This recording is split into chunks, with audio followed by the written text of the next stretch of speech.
خانہ فرنگ ایران حیدرآباد میں امام خمینی کی 34ویں برسی کی مناسبت سے ایک سیمینار منعقد ہوا، جس میں حیدرآباد و سندھ کے معزز شخصیات نے شرکت کی۔ سیمینار سے ڈائریکٹر خانہ فرنگ علامہ دوست علی سعیدی، ڈاکٹر یونس دانش، پروفیسر ڈاکٹر فرمان علی شاہ نے خطاب کیا اور امام خمینی کی زندگی اور اسلام میں عورتوں کے حقوق پر روشنی ڈالی۔ مقرر نے امام خمینی رحمۃ اللہ علیہ کی زندگی پر روشنی ڈالتے ہوئے کہا کہ امام نے اسلام میں رہتے ہوئے اسلام اور انسانیت کا درس دیا، جبکہ پروگرام کی کمپیئرنگ کے فرائض نصیر مرزا نے ادا کیے۔ اس کے علاوہ محمد احمد جعفری، مصطفیٰ حیدری، شمیم نقوی و دیگر نے شرکت کی۔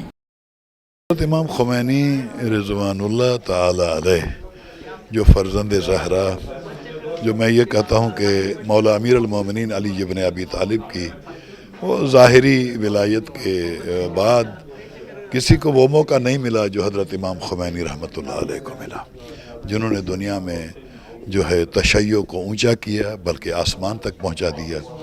اور ہم جو دنیا میں اب چلتے ہیں تو شیروں کی طرح چلتے ہیں، اور ان کا سبب جو ہے وہ حضرت امام خمینی رحمۃ اللہ علیہ۔ الرحمن الرحیم، الحمدلله رب العالمین. خیلی خوشحالیم که امروز به مناسبت سالگرد ارتحال حضرت امام خمینی مجلسی رو برگزار کردیم با حضور دوستداران حضرت امام در اینجا، در خصوص نگرش و دیدگاه امام خمینی در خصوص بانوان، و اینجا تشریح کردیم که امام خمینی از منظر امام خمینی بانوان نقش بسیار مهمی در فرهنگ و ارتقای فرهنگ جامعه دارند. اللہ کی مہربانی سے جو آج کی تقریب ہوئی ہم بہت جو ہے وہ معزز ہوئے، اور یہ امام خمینی رضوان اللہ علیہ کی جو کاوش ہے، ایک جو وہ انمول و نایاب ہے، جس کی جو ہے وہ یادگار جو ہے سب قوموں کے لیے ایک نمونہ عمل ہوگا۔